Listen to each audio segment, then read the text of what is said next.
Australia में काम करके 1 घंटे के कितने डॉलर्स मिलते हैं और कनाडा में कितने मिलते हैं।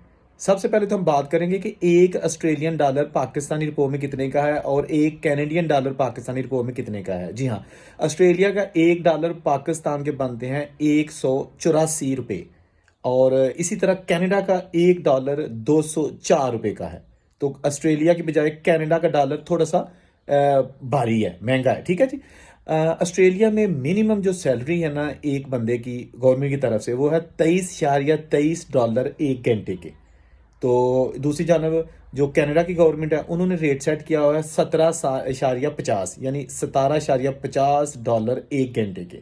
तो दोनों जगह स्टूडेंट जो जाते हैं उनको भी काम करने की इजाज़त होती है, 20 घंटे काम कर सकते हैं हफ्ते के लीगल टैक्स पे। लेकिन वो अलग बात है कि स्टूडेंट इससे ज़्यादा भी काम करते हैं और वो जो दूसरा काम करते हैं ना, मतलब है कैश इन हैंड वाला, उसमें ज़्यादा घंटे भी वो कर सकते हैं। लेकिन जो